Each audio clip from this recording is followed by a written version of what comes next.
Bree's diamond ring slipped from her hand and sank to the bottom of the swimming pool. Without hesitation, the two sisters dove under to retrieve it. But instead of finding the ring, Jana's long hair got tangled in the pool's filter. Bree immediately swam to her and tried to free her. Neither of them knew a bigger danger was moments away. The pool manager, McGrady, assuming the place was empty, hit the button to shut the pool and left for the night. A massive fiberglass cover began sliding over the water. Bree caught sight of it just in time and yanked Jana's hair free. They shot upward, but the cover closed completely before they could escape. The sisters pounded on it, yelling for help, but the building was silent. They tried pushing with all their strength, yet the heavy cover didn't move an inch. Worse still, the pool was locked down for the entire week. Desperation set in. They spotted a small hole in the cover, but it was far too tiny. No way to squeeze a hand through.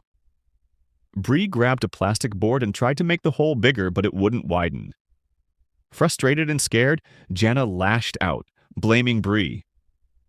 If it weren't for the ring, she shouted, they wouldn't be trapped. Bree stayed quiet, then swam back down alone. This time she surfaced with the ring. And a discovery. The drainage grate beneath her feet was loose. Maybe they could use it to break the cover. She pulled on it, but it wouldn't budge. She called Jana over, but Jana dismissed it as hopeless. Just then, Bree's phone started ringing. It was her fiancé, David. Hope lit up her eyes. Surely he'd noticed something was wrong. But hours passed, the calls kept coming, and no one came. By sunset, the pool lights flicked off, plunging them into total darkness. Bree, shivering, clutched her head. She was diabetic, and her insulin was in her bag outside the pool. Seeing her sister's condition, Jana calmed down and took the plastic board, trying again to widen the hole. 4 hours had crawled by when the pool lights suddenly came back on.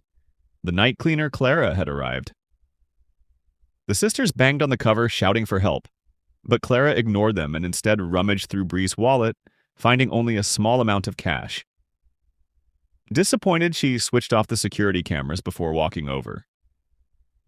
As it turned out, Clara had just been released from prison for theft, was drowning in debt, and had a child to care for. Her plan was simple: demand money in exchange for their freedom. She ordered Bree to give her the PIN for her bank card. Only then did the sisters realize this was a shakedown. Jana cursed at her, enraging Clara, who shut off the pool's heating system.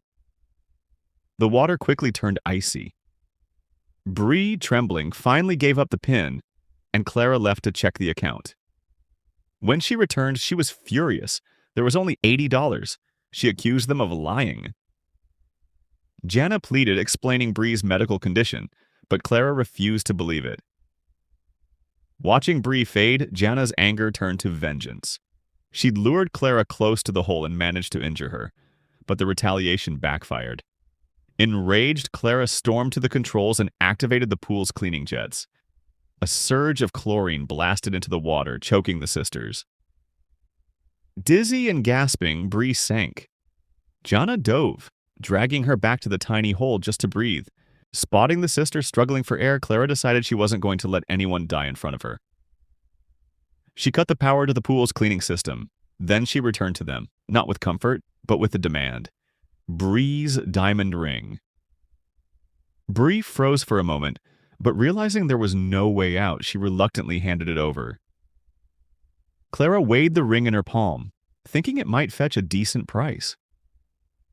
With nothing else to gain from them, Clara finally headed for the control room to lift the pool cover. But when she keyed in the command, the system flashed an error. McGrady had already changed the passcode. A cold wave of panic washed over her. If she couldn't open it, the sisters were as good as dead. Yet calling for help was out of the question. She had just gotten out of prison, and the last thing she wanted was to risk going back. Her solution? Walk away.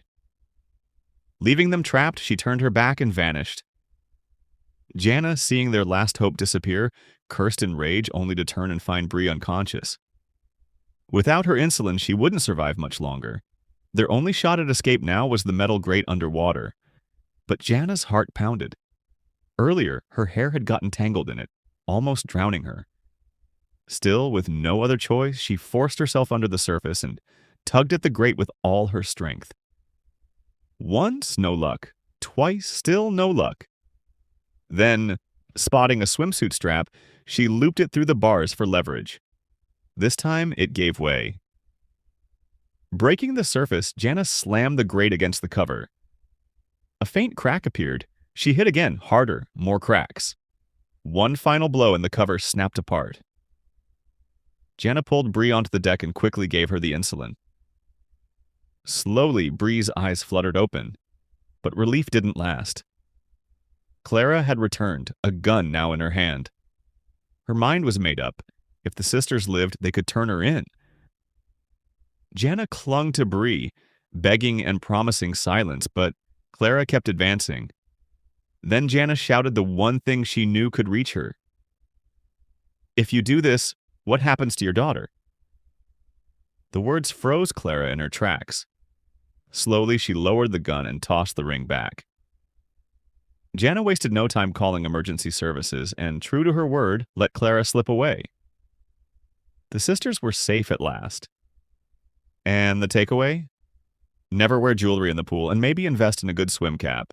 That was the chilling true fight for survival in 12 Feet Deep movie. A story where every second counts, every breath feels stolen, and every choice could be your last. If you love this intense ride, don't forget the danger, the suspense, the heart-pounding moments. They all belong to 12 Feet Deep movie. And in the end, 12 Feet Deep movie reminds us, sometimes the scariest place is right beneath the surface.